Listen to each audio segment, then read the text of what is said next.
Hello, Disruptors, and welcome back to the 67th episode of the Oligarchy Disruptor podcast with your host, Bennett Leon. Today we're going to be covering section 2 of this episode, and we have Ashley back with us to cover it as well. Hey, everyone. Absolutely. So today we have a heater episode. We are going to be continuing that topic of Ahmaud Arbery, the shooting that happened in Georgia. We're going to be covering a new video with new revelations that have come out about that video. Topics like the new prosecutors and how they mishandled that case. The video that we also showed in the last episode, but we'll hit it again on this one just because it's in it and stuff. As well as some new information that the McMichaels used to work with some of the prosecutors and whatnot. But we'll find out a lot more. So let's go ahead and just jump right into the video. So it's going to be 2 segundos. Okay, here we go.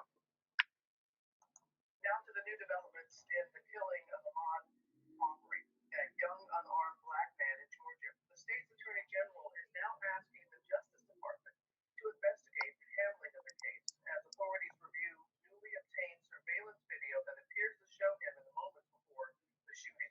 Steve Osasami has the latest. He joins us this morning from Atlanta. Morning, Steve.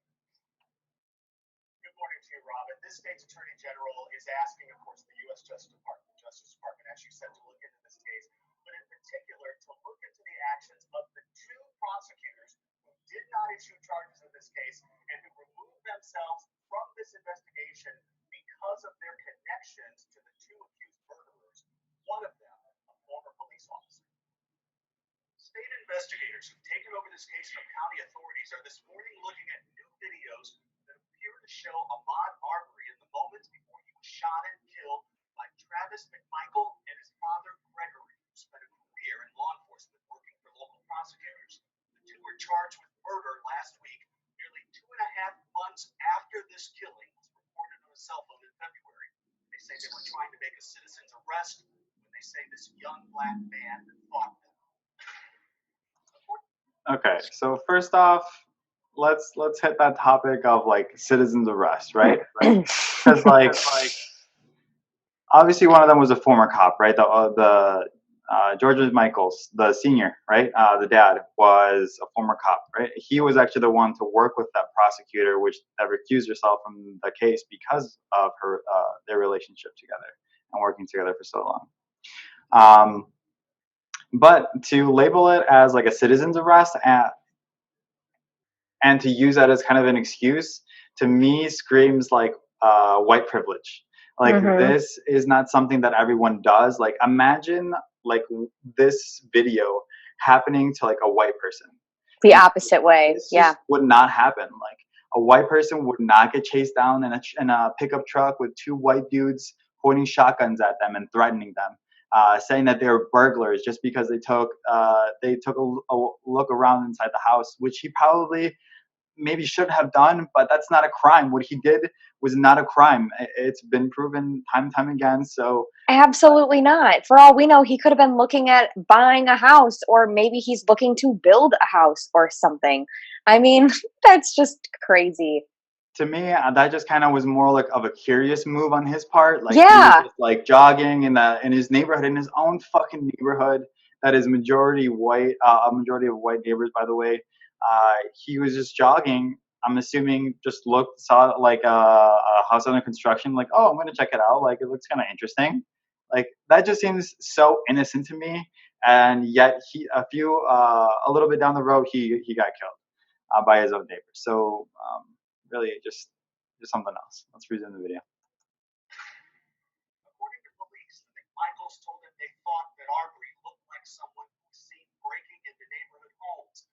But this morning, those same police shared that there were no reports of burglaries or thefts in that area 2 months before Arbery was killed.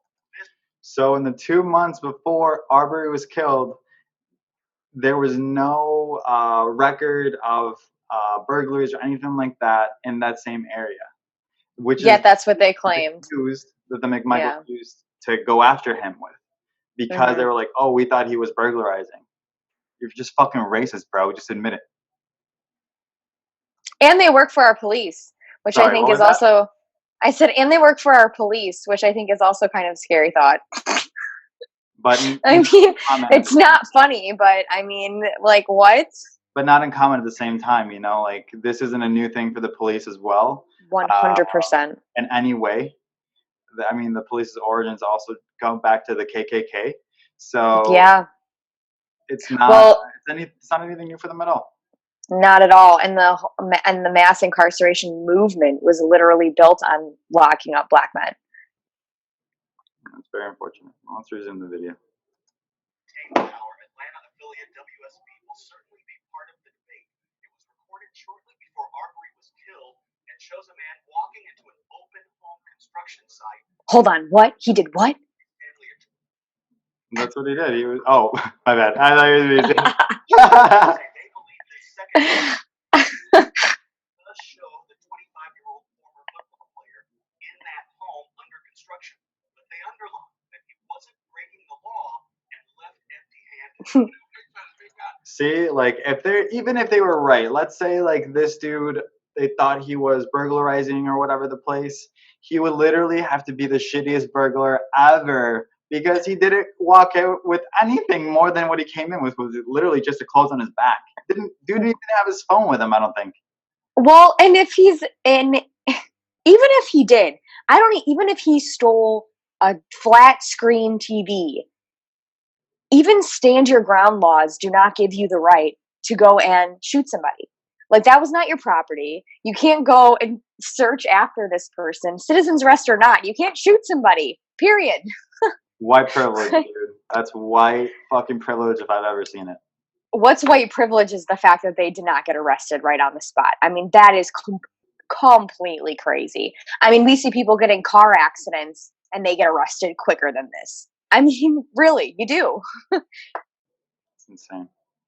All right, let's resume. Just trying to justify what they did. They can't.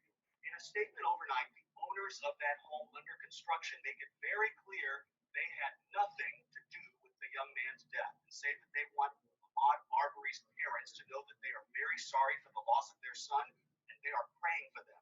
The family says they have no relationship with the McMichaels and would have never wanted what they call a vigilante response.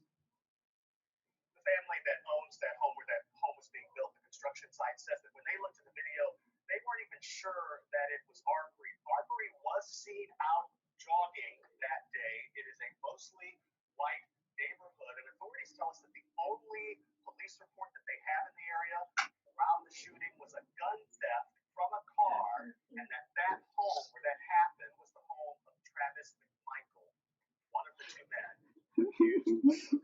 Go figure. That's so funny. So the only report that in the area in those last 2 months was from from themselves because I think that's the dad, right?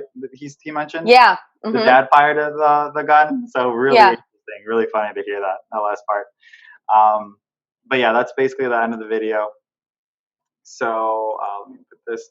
So your take on like this whole thing up until now.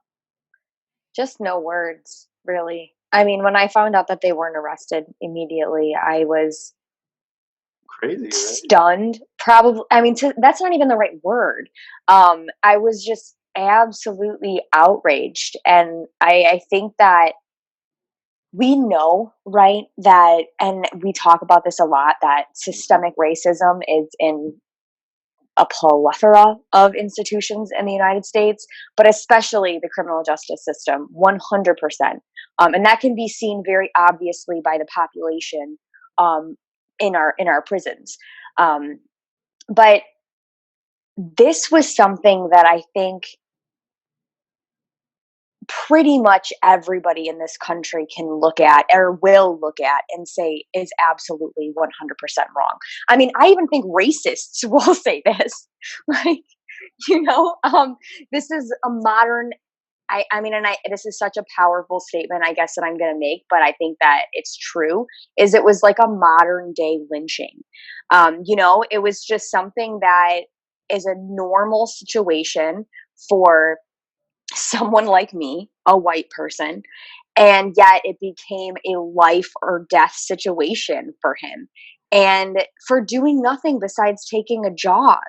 And looking at a house, which who's to say that the McMichaels even saw him looking at this house prior to this incident? You know, I just think that a lot I really hope that a lot of people are looking at this and thinking this is completely ridiculous.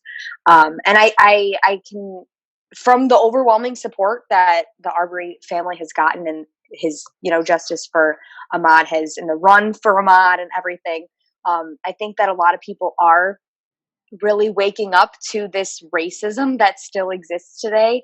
And it's going to be harder for people to say now that racism isn't prominent in the US, because it clearly is. It clearly is. And the fact that they were in law enforcement is another point right there.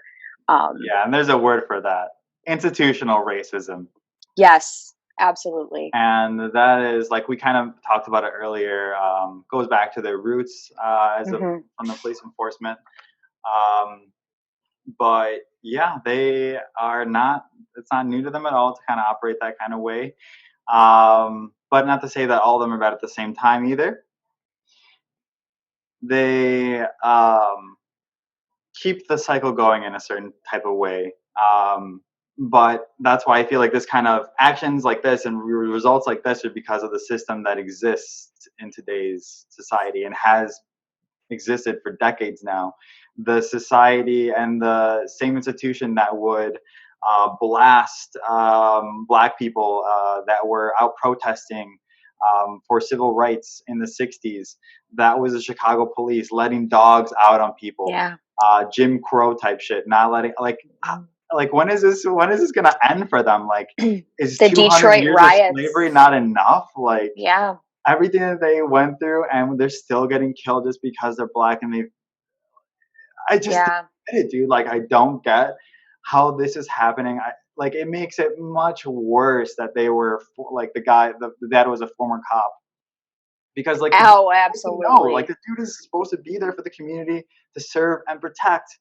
And what did he do later on when he was like, I mean, obviously he was retired, but like, you know the rules, bro. Like, what are you doing? Well, and I think this is exactly why people were so outraged when this whole hashtag Black Lives Matter movement came, and then people started saying, "Well, hold on, all lives matter." I I was one of those people that were enraged, because it's like, look, that's not applicable, because not all lives are being threatened by the people who are supposed to be protecting our society. And this is exactly one of those situations where I think people, the fact that they were former law enforcement and current law enforcement, I think should wake people up to the fact that this whole Black Lives Matter movement is so much more, it's so much more of a necessity right now than people are giving on to. And I mean, Jen and I, we talk all the time about the amount of people. And I think you've even mentioned it before. Like, there's always shit going on over here by our house. And I can't, I have never seen more people be stopped and then let go for without any type of citation or anything, than at living at this corner stop sign here. And every single person they pull over is Hispanic or Black. Every single person. Actually, except for one white person, I actually saw them get a ticket. So, one white guy that one time. yeah, it was a white girl, and she actually got a Oh, ticket too. Well, it looked like he gave her something. But yeah, and the majority of them, they have to get out of their car. They get their car searched, and and and I'm gonna just put this out there. I know that if you're on parole, that is something that's part of your parole. If you're pulled over, they can search your car. That's already probable cause, because you're on parole. But are all these people they're stopping on parole? I don't think so. I do not think so.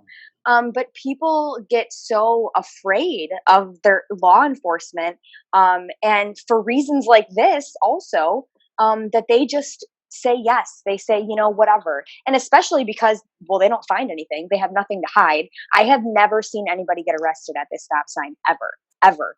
the entire time I've lived here. I've seen people get stopped. I've seen their cars get searched. I have never seen anybody get arrested. Um, so it's just crazy to me that people don't see this as being an issue. But I'm hoping that this Ahmaud Arbery situation, this horrible situation, will make people realize that racism is still so much of a big deal, so much of a problem. Absolutely. And I think that's a great way to kind of think about it is to really, I mean, nothing really highlights the racism more than this kind of stuff. This like action against Michael Brown, Philando Castillo, like you name them, like they're all, it's the same thing over and over again, and it's always the same situation. Always the same situation. They're always unarmed. They didn't. Mm-hmm. They were just minding their own business or doing something that had nothing related to what the person who killed them ended up going for. Um, and the result is a bunch of dead black people. Um, and that's not something that's not an America that I want to live in, that I want to be a part of, and like willingly a part of. So that's why Mm-hmm. we take the time out of the day to explain everything, the injustices, whether they're not, if they're not obvious enough as they are. But like, there's a lot of stuff that also goes on in the background, like that prosecutor type deal. Like they're also knowing each other, a lot of protecting each other in law enforcement. That's very Yeah. prevalent. So when something goes down, the department covers the police up. They do their internal investigations that have no accountability, and these people end up like coming back to work as police officers, like after like a couple months being off, being paid and like working from home or some shit. So like, it's Yeah. absolutely ridiculous.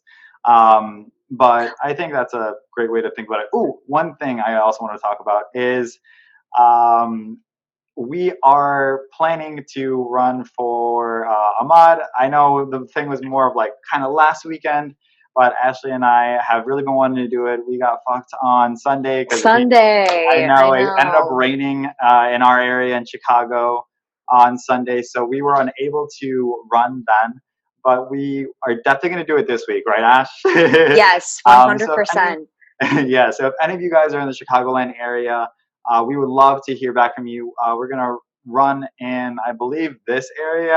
I think we're gonna come to Elgin and run for Ahmaud. So but it kind of depends. Like if more people are over Chicago, like hell yeah, let's do it. Wherever, as long as we do it, I don't care.